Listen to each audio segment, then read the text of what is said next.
Supreme court ఆర్డర్ను అమలు చేయాలి. సుప్రీంకోర్టు ఆర్డర్ను రిటైర్మెంట్ బెనిఫిట్ 5,00,000 రూపాయలు, మోడీ రిటైర్మెంట్ బెనిఫిట్ 5,00,000 రూపాయలు, మోడీ సమాన పనికి సమాన వేతనము.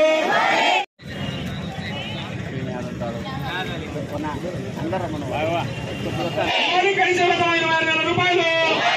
చేయాలి మున్సిపల్ కాంట్రాక్ట్ అవుట్సోర్సింగ్ కార్మికులందరినీ, చేయాలి మున్సిపల్ కాంట్రాక్ట్ అవుట్సోర్సింగ్ కార్మికులందరినీ సమాన పనికి సమాన వేతనము.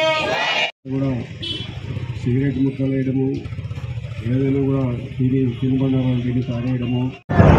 మున్సిపల్ కార్మికులు, అంగన్వాడీ కార్యకర్తలు సుమారు 16 రోజుల నుంచి సమ్మె చేస్తున్నారు. ఈ ప్రభుత్వం నిన్నటి దినము అంగన్వాడీ కార్యకర్తల్లో చర్చలు జరిపి సమ్మెను విరమించండి, తర్వాత సంక్రాంతి తర్వాత చేస్తామని వారితో చెప్పడం జరిగింది.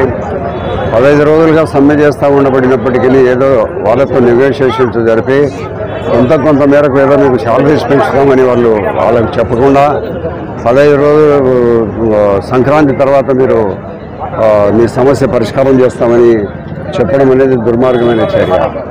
సమ్మె విరమిస్తే ఏముంది, వదిలేస్తారు, మళ్ళీ తర్వాత వాళ్ళని పట్టించుకునే పరిస్థితి లేదు. నిన్నటి దినం నుంచి ఇక్కడ కూడా మున్సిపల్ వర్కర్లు, కార్మికులు, పారిశుద్ధ్య కార్మికులు సమ్మె చేస్తూ ఉండబడినప్పటికీ వీళ్ళని గురించి కూడా ఎవరు పట్టించుకునే వారు లేరు. వీళ్ళ దాని గురించి ప్రజాప్రతినిధులు కానీ ఎవరు మున్సిపల్ కమిషనర్ కానీ వచ్చి మీరు ఏదో ప్రభుత్వం దృష్టికి తీసుకొని పోతాం, మీ దాంట్లో కొంత ఏదైనా పరిష్కారం చేస్తామని చెప్పేవాళ్ళు ప్రజాప్రతినిధులు కానీ ఎవరు లేరు. వాళ్ళ నిరంతరము వాళ్ళ సంపాదనల కోసము, వాళ్ళ ఆదాయాల కోసమే తప్ప ఈ ప్రజలను, పారిశుద్ధ్య కార్మికులను కానీ, అంగన్వాడీ కార్యకర్తలను కానీ, ప్రజలను కానీ గురించి ఎవరు పట్టించుకోవడం లేదు.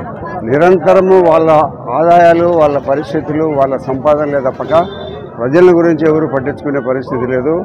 ఈ పారిశుద్ధ్య కార్మికులకు, అంగన్వాడీ కార్యకర్తలకు పూర్తి సంపూర్ణ మద్దతు, సమ్మె జరిగినంతకాలం మద్దతు ప్రకటిస్తూ ప్రభుత్వం దిగొచ్చేటంత వరకు మా మద్దతు వారికి కొనసాగుతుంది.